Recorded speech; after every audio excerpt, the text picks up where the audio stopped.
Le message du livre de l'Apocalypse nous est communiqué du trône même du Seigneur Jésus-Christ afin de nous rappeler le dessein grand, élevé de notre tendre Sauveur, à savoir nous amener avec lui sur son trône. Dans Apocalypse 3, 21, il est dit, c'est là le message de notre Seigneur Jésus-Christ à tous les croyants qui veulent vaincre et être ainsi qualifiés pour s'asseoir avec lui sur son trône.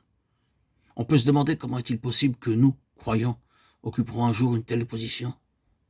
C'est de cette façon que l'ennemi essaie d'empêcher beaucoup d'entre nous de parvenir à cette position que le Seigneur Jésus-Christ nous offre avec tant d'amour. De la même manière, Satan introduit des doutes dans le cœur des pécheurs et les empêche de venir au Seigneur Jésus-Christ. Il leur dit, « Tu es un grand pécheur, comment tes péchés peuvent-ils être pardonnés? Dieu veut te punir pour tes péchés. Comment peux-tu un jour devenir juste ?» Et de cette façon, beaucoup de personnes sont empêchées d'aller au Seigneur pour leur salut. Cependant, le Seigneur dit si clairement dans Matthieu 11, 28, « Venez à moi, vous tous qui êtes fatigués et chargés, et je vous donnerai du repos. » Il dit encore dans Ésaïe 1, 18, « Si vos péchés sont comme le cramoisi, ils deviendront blancs comme la neige. » L'ennemi essaie d'empêcher beaucoup de croyants de recevoir leur part de l'héritage céleste et spirituel. Mais nous pouvons voir à la base de la parole de Dieu de quelle façon le Seigneur a tout pourvu afin de nous amener sur son trône. Exactement de la même façon que la Bible nous dit comment nos péchés, pourtant horribles et terribles, peuvent être pardonnés, ensevelis, oubliés et lavés. Elle nous dit aussi comment nous pouvons parvenir au trône du Seigneur Jésus-Christ. Le Seigneur Jésus-Christ a accordé une vision de l'Église céleste à l'apôtre Jean, qui était retenu prisonnier dans l'île de Patmos à cause de la parole de Dieu et du témoignage du Seigneur Jésus-Christ. À cette époque, beaucoup de croyants étaient éparpillés, beaucoup étaient emprisonnés, beaucoup d'autres étaient retournés en arrière et avaient perdu leur premier amour. Et cependant, notre Seigneur a montré qu'il avait pourvu à tout en faveur des croyants pour qu'ils vainquent. Dans le chapitre 4 et 5 de l'Apocalypse, nous avons la vision de la gloire du Seigneur Jésus-Christ dans son Église céleste. Est-ce que nous serons?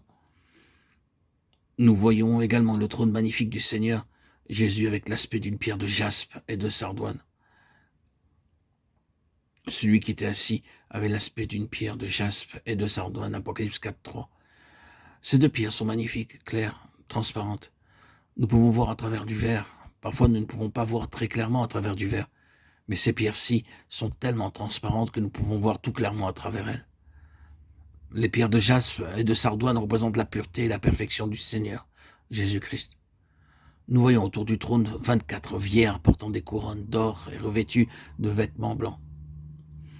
La vision représente ici 5 points importants.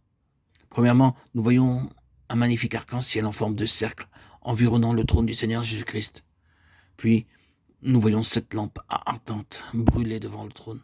Nous voyons encore tout autour du trône 4 êtres vivants, remplis de yeux devant et derrière. Le premier être vivant était semblable à un lion, le second à un veau. Le troisième avait la face d'un homme et le quatrième était semblable à un aigle qui vole. Ensuite, au chapitre 5 de l'Apocalypse, nous est présenté un livre scellé de 7 sceaux au milieu du trône et des 4 êtres vivants et au milieu des vieillards. Il y avait là un agneau qui était comme immolé, possédant 7 cornes, 7 yeux. Par le moyen de ces 7 grands symboles, il nous est montré la façon de vaincre et de parvenir sur le trône de notre Seigneur Jésus-Christ.